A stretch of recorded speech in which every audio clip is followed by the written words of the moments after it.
We are running another contest for this spooky season. If you want to know how you can get your own free copy of the new nail-biting, suspenseful thriller, Dangerous Game, stick around to the end.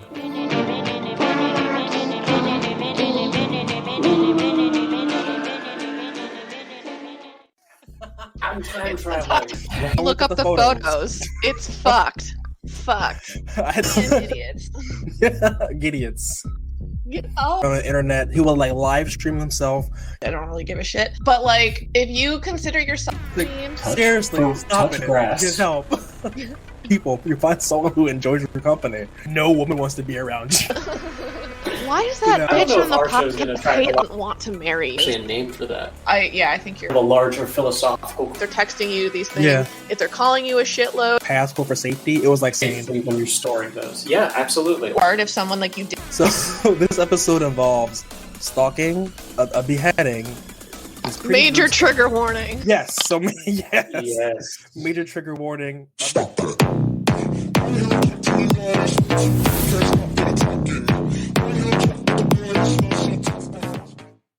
Yeah, we just have a lot of stupid shit. 1, 2, 3. Damn. You're after us every time. Hey, it's my internet connection. His face too was like, and I'll do it again. It's because you're an hour behind us. I'm time traveling. Okay? Difference. His Wi-Fi is a little bit slower. He's an hour behind. I'm in St. Louis. Our infrastructure is crumbling, and I'm just trying to clap on with you guys. I just want to clap. And welcome back to another episode of Bros of Murder. We are, by the time you hear this, we will be balls deep in spooky season. Woo! And this will probably also be post Robert's wedding. All the sound effects. Was that like a ghost on a roller coaster? It was like a little ghost rave. Yeah, and it's probably will also be post Robert's wedding. So congratulations, even though we aren't there yet. Well, thank you. This episode, I'm so excited for everyone to come out. It's gonna be litty. I plan on being lit at the wedding. Reception, man, I'm gonna hit the Macarena so hard. It's my favorite drunk dance. Cupid shuffle. Listen, the Macarena works to any song out there. Like, it doesn't matter the beat, tempo. Macarena. No, you don't have to. I'm saying the Macarena, the dance works to any song. It's a cute little 8 count. Beyonce could never. So this episode involves stalking and a beheading. Major trigger warning. Yes. So yes. Major trigger warning. I remember when I was. Don't say we didn't warn you. If you look up the photos, it's fucked. I had the group chat. I was like, by the way, trigger warning with these photos. And I still wasn't prepared. No, they're terrible. So, I thought they were fake until I saw the last one, and then I was like, oh nope, that one looks real. That happened. That definitely happened.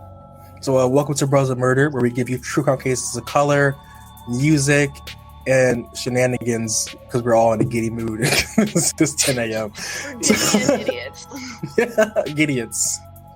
I love that. Yeah. We should get stickers of that. Yeah. The gang of idiots. So to ease us into this, I'm gonna talk about stalking.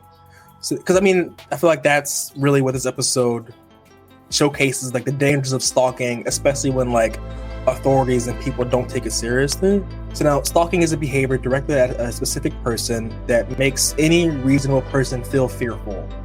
Stalking, unlike other crimes, that doesn't involve a single incident. It's more of a pattern of behavior, and it's frequently made up of like just harmful attacks and different things, some non-criminal, but some that are very criminal. So as of 2020, 3 out of 4 women were stalked a year prior to their death. And Stacy Wilson is one example of that. 3 out of 4 murders were preceded with stalking. Yeah, with at least a year-long, stalking. Jeez. Yeah, and like I said, Stacy Wilson is a prime example of that, and we'll get into the case. So Kelly, do you want to start us off? Sure thing. In 2006, 21-year-old Stacy Wilson was working in Milton Cato Memorial Hospital in Kingstown, St. Vincent, which is in the Caribbean islands. She was a young mother and lived at home with her own mom. At some point, her distant cousin, just want to emphasize that, her cousin... Get real Game of Thrones with it. Yeah, Shorn Samuel took an interest in her and began visiting Stacy's home frequently. Eventually, this interest turned romantic. She rebuffed him, and he was no longer allowed to visit the home. But after apologizing, he was permitted to come by the house and continue visiting again. Amelia Nanton, Stacy's mother, went on to say that after a while, Shorn fell back into his old ways and began pressuring Stacy again to be romantically involved with him. She even claimed that he was molesting her when he would come to visit, which I'm not 100% sure that means the same thing to us that it means to them, just because sometimes culturally people use certain words differently. Yeah. Because I would imagine that if that were the case, they would have put another end to it and not let him come by again. But I'm not sure. Like sexual harassment, I'm assuming. So, Well, so on one hand, molesting could be like the way that we as Americans assume, where it's sexual assault, and on the other hand, molesting can also refer to just bothering someone. Okay. Depending on the usage. So I just wanted to put that little disclaimer in because I don't know for sure. Yeah. But it did get to the point where he would visit often before Stacy went to work and ask her to be his wife. He continued this behavior until the day she was murdered, where on that particular day, he followed her to work. But before we get into the events that follow, I just wanted to speak on this particular pattern of behavior and why the way we treat it in Western culture is so insidious. We teach men that this level of persistence will eventually be rewarded. Our society has truly set up women for failure because we must be the gatekeepers of sex and romantic affection. So if we give in, we're treated shittily, like we all know, in a lot of ways, not always, obviously. Yeah, we get slut shamed, and if we don't, we could be killed or harassed or what have you. So there's a Margaret Atwood quote that bounces around the internet a lot that surmises this perfectly, and it's, men are afraid women will laugh at them, but women are afraid men will kill them. And so I just thought that it was appropriate given our subject matter today. And I feel personally, as someone who dates as a female, that it's very true. We're still talked into giving men that we're not interested in a chance. Oh, maybe he'll grow on you or this or that. And I also specifically, listeners want to look it up specifically. But I remember years and years ago, I was researching something and I found this think piece on the internet called Schrodinger's Rapist. So it's the same concept as the cat, where if you don't open the box, the cat is both simultaneously dead and alive at the same time. Where most women treat every man they meet as a potential person that could do them harm. Yeah. Until that's you know safety. someone. Yeah, exactly. Because if you don't and you trust the wrong person, people are gonna something will happen to you. People will blame you for it. Yeah. So it's you have to be hyper vigilant. Mm-hmm. And also, I hate when men get online. It was oh, you can't even date women anymore. It's it's not that hard to not be a creep. But it's really not hard to not be a fucking weirdo and frighten women. Well, and in the words of our beloved Marcus Parks, if women don't like you, if it's one thing if one person doesn't like you. If every woman you talk to does not like you, it's you. It's your fault. You need to do some soul searching 100%. And become a better fucking person. That one dude just got arrested. The guy who went around the internet, he would live stream himself confronting women, just harassing them, and then he would pepper spray them and then run away.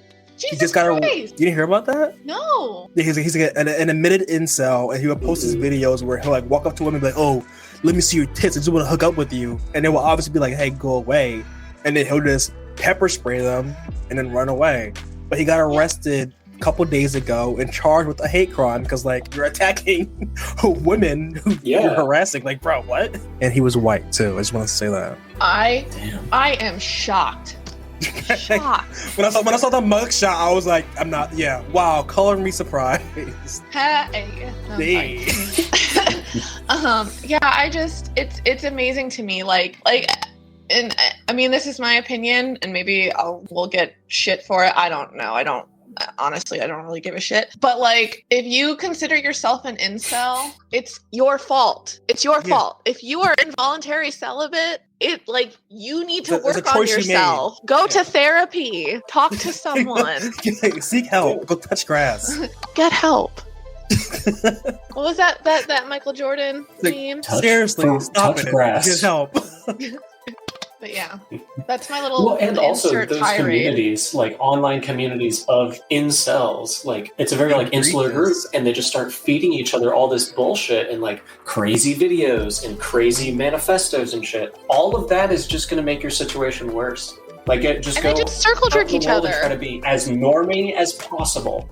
Just be as fucking normy as possible, and eventually you're going to find someone who's into you. Yeah. Or just develop just social skills or personality, and take it from someone who has social anxiety. If you just talk to people, you find someone who enjoys your company. Like, there's someone out there for everybody. That's the thing that, it kills me because it's like, just don't. I know this sounds shitty, and like, I think you guys will get how I mean, but it's like, just don't be a fucking weirdo. Like, talk to someone like they're a person. It's not that hard. But like, if you're gonna sit there and fucking mouth breathe while and be weird to them, of course they're not gonna like you because you're treating them weird. I don't know. That was very poorly stated, but I was listening to this one debate on YouTube this dude was having with like an incel, and he was like, just talk to a chick like you talk to your friends, and you'll find someone who likes you. That's how you just do it. Just like talk to someone like you normally would talk to anybody else. Also, if you're a man who has no female friends, weird. Huge red flag. Yes. Like if you don't want to have, you don't have like one female confidant, that says something about your character that no woman wants to be around you. Yeah, if you don't know, if like your first thought is like, I don't know how to talk to women, talk to women like another person. Like that's kind of part of the problem. Like you don't need to treat them special. You just need to talk to people like they're people. But yeah. So now we'll move on. Dating tips from Kelly. Yeah. A woman. We're gonna get a lot of hate mail from that. Why is that bitch on the podcast hate all men? What? I don't know if our podcast is going to attract a lot of incel type people. No, we have I think it's like 70% women who listen to us, and then the rest are men. Good. Right? Yeah, good. I like those stats. But yeah, so that was a tangent, but a good one. It felt good. No, I enjoyed it. So now back onto the case. This murder was clearly a rage of passion that stemmed from rejection, because like, sorry, dude, your cousin doesn't want to marry you. Now, the fact that needs to be like just that sentence. I'm sorry. Your cousin doesn't want to marry you, doesn't want to be your wife. What kind of secret garden shit? So flowers in the attic? So now Samuel wanted his cousin all to himself. And after being rejected again and again, he stalked and killed her in front of a dozen onlookers. And reportedly from witnesses, they said that he was like kind of gleeful when he did it. Like he kissed her corpse at one point too. But I'll save that for a little bit later. So now on the day of the murder, he confronted Stacy at her work, where it said that she, again, dismissed him and told him she didn't want to speak to him anymore because you're being weird. So now he approached her at her job, like kind of stayed there, and then when she left that afternoon, he followed her to the bus stop where like she was going to go home. The whole way still trying to like vie for her attention, and she's just like rejecting him and resisting him and just telling him to go. And now, a message from our sponsors. Are you ready? Amazon Warehouse Hiring Day is coming on October 26th. Amazon will host live hiring events in your city to showcase all the reasons why this Amazon warehouse is the place to work. Things like competitive pay, great benefits, and so much more. Drop in for some swag, bring a friend, and you could even walk away with a job. To find an Amazon Warehouse Hiring Day event close to you, visit amazon.com/hiring day. That's amazon.com/hiring day. Amazon is an equal opportunity employer.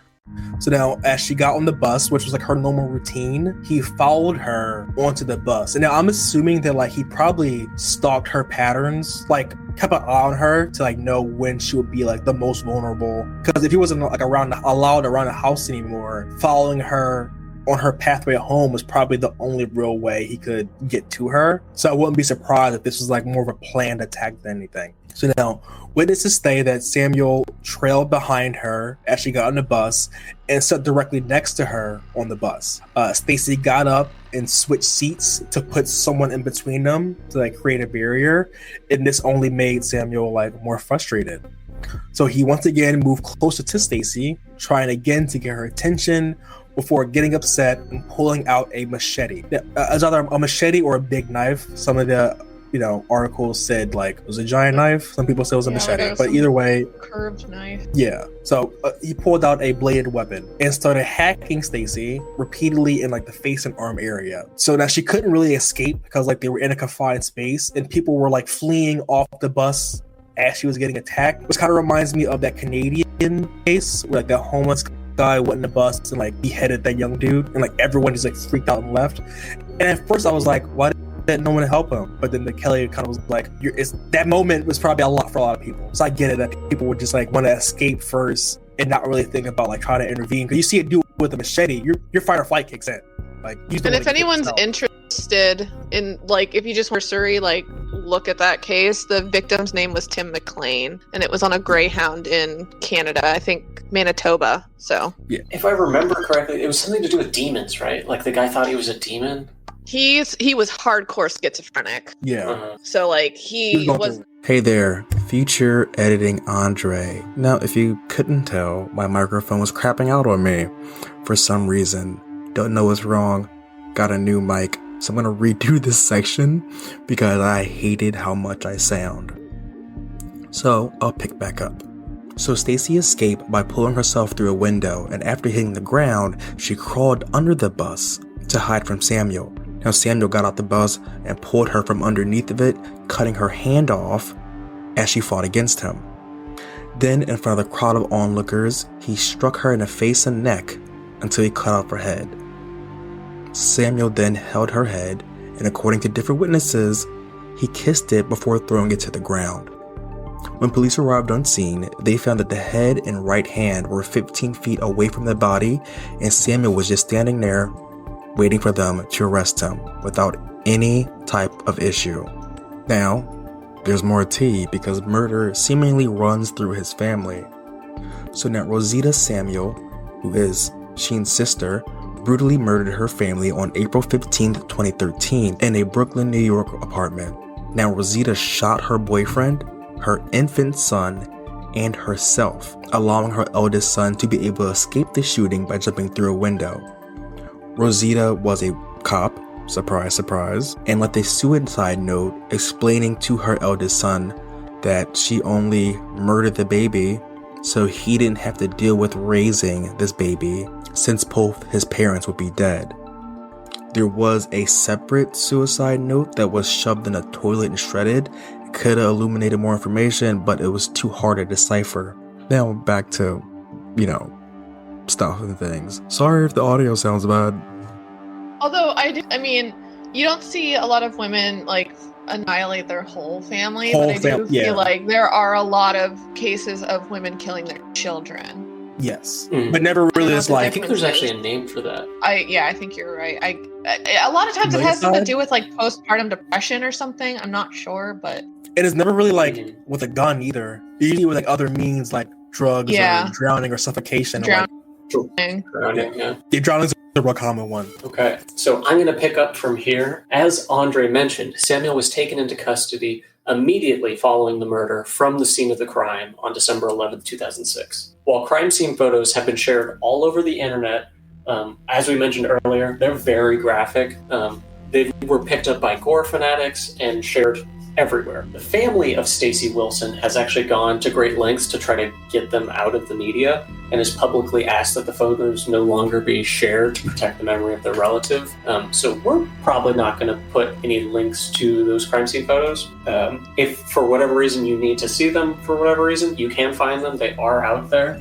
And on October 13th of 2008, so, 2 years after the murder, Samuel would be eventually convicted of murder and sentenced to death. And he remained on death row in St. Vincent until May 31st of 2012. That was not the date that he was executed. He actually had a successful appeal that commuted his sentence from death to life in prison on the grounds of mental illness.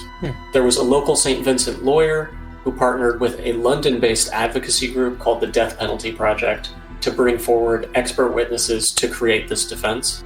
And there was actually agreement between the prosecution and the defendants, expert witnesses, regarding his mental illness. So it wasn't a major news story for the most part when this sentence was commuted. The man is clearly very mentally ill and was not under his faculties. And he is not in circulation anymore. Obviously, he is still life in prison. However, they argued against the death sentence. And we've discussed issues with the death penalty before, and this is actually a really kind of interesting case for that discussion. We have someone who committed a truly horrific crime in broad daylight with dozens of witnesses, and he was apprehended with the murder weapon at the scene of the crime. Like, there's absolutely did not commit this act. There's a 0% chance that we have the wrong person here. So the question of the death penalty for this man becomes more complicated for me, because rationally, I don't really support the death penalty, and I don't believe that the fear of the death penalty will stop people from committing crime or anything like that. Yeah. However, I do understand that there's always going to be victims and members of the victim's family that want nothing less than the death penalty, that only death will be justice. And to those people, I want to just ask, is life in prison not a more difficult punishment than no longer being alive? To repent and suffer. If your goal is punishment, isn't life in prison and then death worse than just death and no life in prison? So in this way, dying feels like kind of a cop-out to me. Yeah. That being said, I don't really believe in divine punishment. So that's kind of a larger philosophical question, and that's going to change your opinion. So whether or not you believe in hell. But I mean, we can both agree prison and confinement is not a joyful existence. Yeah, no, and, that's a punishment. If you believe in eternal, if you believe in eternal hell and suffering, truly he's going to end up there either way. So why not just add life in prison on top of eternal pain and suffering in the next life? Yeah, I also just don't like the idea of the government killing people. It doesn't sit well with me. Putting that power in the state's hand, and I don't want to say that because I think we should be soft on this man. He did a horrendous, horrible thing, and I think he should stay in prison forever until he's dead. And just suffer in prison. Yeah.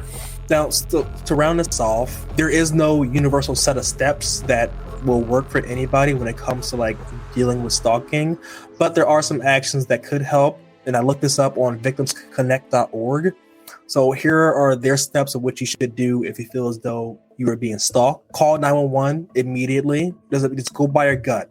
If you feel like you're in danger, call the police to create that paper trail. You also want to alert others. So tell your friends, family, neighbors, co-workers, anyone who will listen that you feel as though you're being stalked, tell them who it is and tell them why you think you're doing it. So if anything happens to you, they can get, attention right on that person. Also connect with advocates. Yeah. Well, it's also, so on the employer topic, it's really important to tell your employer when you are being stalked, because then your coworkers, your boss, everybody knows that, hey, if this person comes around and asking is so-and-so working today? Or tries to get your schedule, they know that they should just call the cops because this is a stalker. Yeah, personal story. I was kidnapped when I was a child by my mom's ex-boyfriend from my daycare. Holy shit. Yeah, and the only reason why he was able to get me is because he looked similar to my dad, and the daycare employees didn't question it. He came up and said, "Hey, I'm here for Andre." They said, "Oh, you kind of look like a dude I've seen here before. Go ahead and take him." They also say connect with advocates or different advocacy groups, be it domestic violence, sexual assault, or just anything. You want to let authorities know. Document every incident, calls, text messages, public sightings, save everything to create that paper trail. They also say end all contact, block them everywhere you can. Go ahead, Kelly. Want to say something? Two things. Well, I know we hear a lot about people not being believed by the cops and the cops not doing anything, and that will happen a lot, unfortunately, but that doesn't doesn't mean that you shouldn't call them and report anyway, because whether or not they take you seriously that time, if it's on the books, it's on the books. You know, like if you report that or you have to at least build a case against them, because we've even seen in some of our cases that we've covered before where like there's been stalking. A person will have had multiple restraining orders on them already, and so like that stuff, it sucks that you have to do so much, but that stuff does eventually. And I mean, sometimes we wish it would happen a little bit before something actually fucking happened, but we can only end within the system that we have. The only thing I would say about the blocking, I think that that's appropriate in some scenarios, but in other scenarios that also for a paper trail. So like say if they're texting you these things, if they're calling you a shitload, you can pull those records and show police that this thing you. Those are tangible things that you can show. So like Facebook messages or something. But screenshot every fucking thing. Yeah. So last 3 steps, it says like take every threat seriously. If they give a direct threat to you, don't like brush it off. You know, to take it, report that, even if it's like a threat of self-harm, because it's a form of manipulation on their part. They're trying to get you to like reach out to them or contact them or put you in a dangerous situation. Don't fall for it. Lastly, they say prepare your children if you have children. Like let them know emergency plans, how to call 911, where to hide if someone breaks in the house.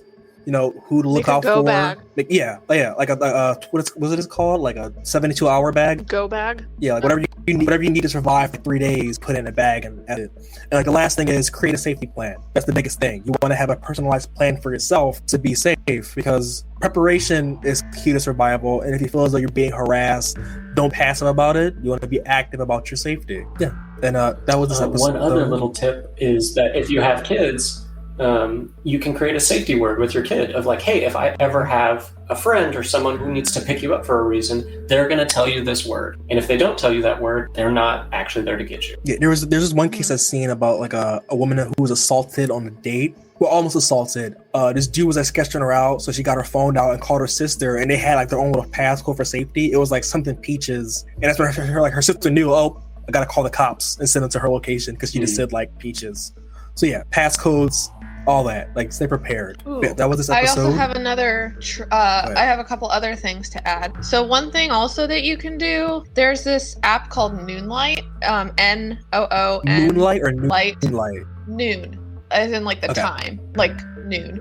And you can get that like if you're walking alone or if you're going somewhere, you open the app and you hold it down. And so if like you're forced, somebody takes you, if your thumb comes off the screen, it will immediately alert your emergency contacts and call the police and send your location to your contacts.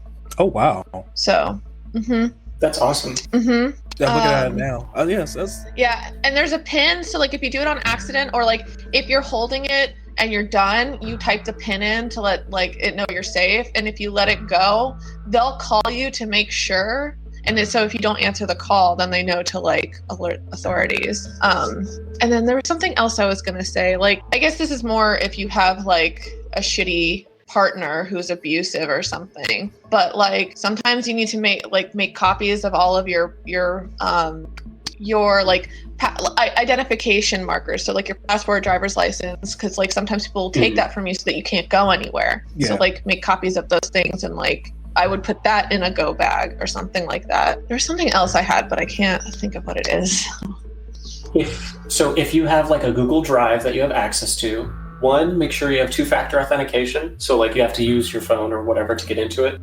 But you can store a lot of those documents on the cloud as long as you're doing it safely, like because you have 2-factor authentication. That way, if you're ever robbed and you lose your driver's license, you can still print off a copy. Or if you have to leave your apartment because you're in a domestic abuse situation, you can still get access to those sorts of documents. But even like just a make fire sure or a you're hurricane safely when you're storing those. Yeah, absolutely. Or you're traveling abroad and you lose your passport. Those kinds of things. If you can store it in ways that you can access multiple locations, like that can also be a benefit. Yeah, preparedness is like the key to survival in any situation, really. I remember now. It was the thing about when you were talking about manipulation, when like sometimes like a stalker or abuser will be like, well, I'll just like hurt myself if you don't do XYZ. And like, I just want to say, like, that is not your problem. Like, it sucks. And I know it would be hard if someone like you did care about, or you don't ever want to feel responsible for somebody else's life, but that's not your problem. You need to worry about you, and like, don't let someone threaten you into making yourself unsafe. Or vulnerable, because that's what they want. It's a ploy. Mm-hmm. So anything else before I close out? I'm gonna wait till you start talking again, and then I'm gonna cut you off. No, it's fine. No, we both kept doing it. I felt so bad. You kept trying to end the episode. I'm like, oh, one more thing. You should have two-factor authentication on your Google Drive. No, it's, the wealth of knowledge is always what's it. We just want you guys to be safe. We care. So that's the episode. Make sure you stick around for the music. We want to thank everyone for listening from the bottom of our hearts. We any plugs again? No. Stream Robert's album. We'll link it again in the show notes to be safe. And we hope you enjoyed the episode. Please leave us a review on Apple or Spotify or wherever you hear us, and share that episode with a friend or an enemy. And make sure to check out our Patreon for early ad-free episodes. And if you want to hit us with any topics, check us out on social medias or the website. So until next time, kisses from the homies. Happy spooky season. Spooky haunted kisses. Get a nice hug from a ghost. Ending my recording. Yeah. Woo!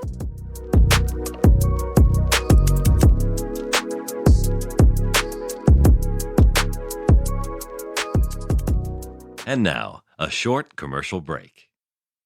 John Vaught and Jonathan Ray Myers star in the nail-biting suspenseful thriller Dangerous Game, now streaming on Redbox. A family reunion at a remote mansion takes a lethal turn when they're trapped inside and forced to play a deadly survival game where only one will make it out alive.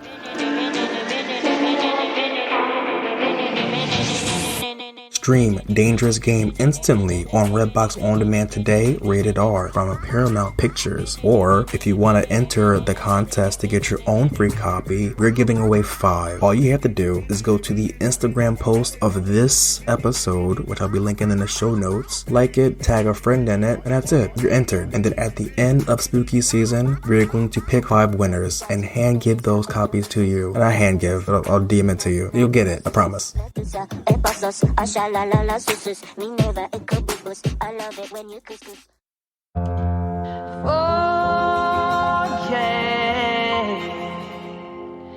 All your troubles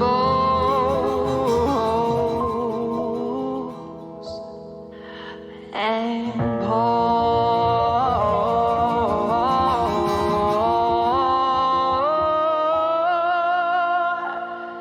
me a glass.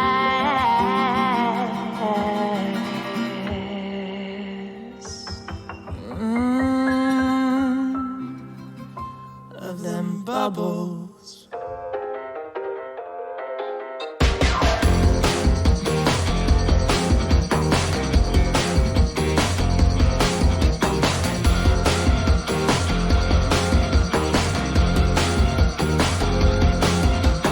It's my cry, and I'll party if I want, party if I want, party if I want. You only live once, but that's all I need, so keep it flowing and I'll buzz just like a bee.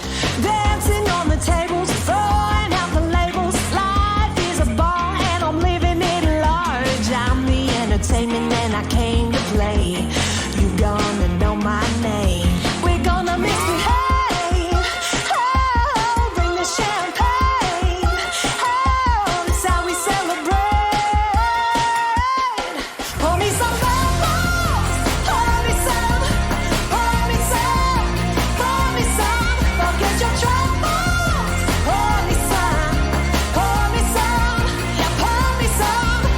And do it on the double, baby. Give me them bubbles, yeah.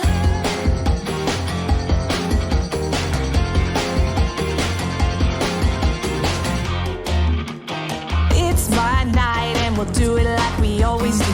Louis bag and Prada too. Show stop and make some move. You only live once before you turn to dust. I'm feeling fabulous. We're gonna misbehave. Oh, bring the champagne. Oh, that's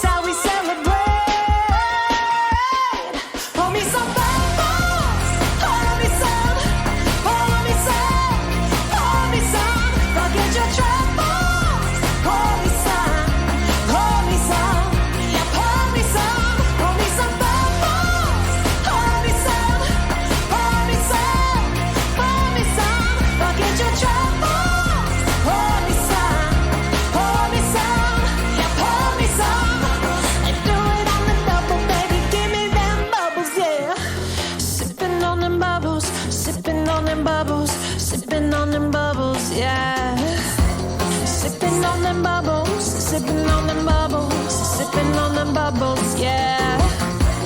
Forget all your troubles, forget all your troubles, forget all your troubles. Just one more glass. Pour me some bubbles. Pour me some, pour me some, pour me some. Forget your troubles. Pour me some, pour me some, pour me some, pour me some bubbles.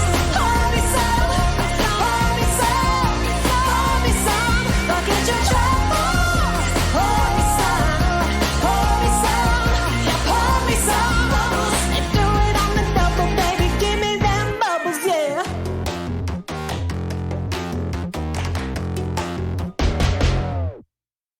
Are you ready? Amazon Warehouse Hiring Day is coming on October 26th. Amazon will host live hiring events in your city to showcase all the reasons why this Amazon warehouse is the place to work. Things like competitive pay, great benefits, and so much more. Drop in for some swag, bring a friend, and you could even walk away with a job. To find an Amazon Warehouse Hiring Day event close to you, visit amazon.com/hiring day. That's amazon.com/hiring day. Amazon is an equal opportunity employer. Tired of long waits and rushed care at the ER and urgent care clinic?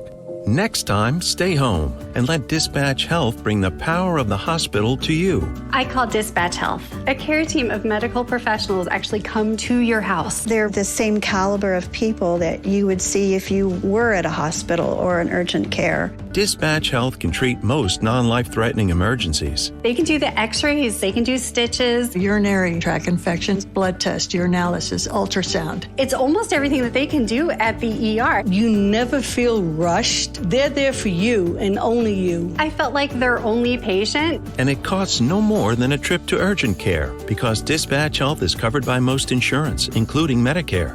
See if we serve your home at dispatchhealth.com. Dispatch Health really went above and beyond. It's wonderful to have care come to your home. House calls are back, and they're better than ever. Learn more at dispatchhealth.com.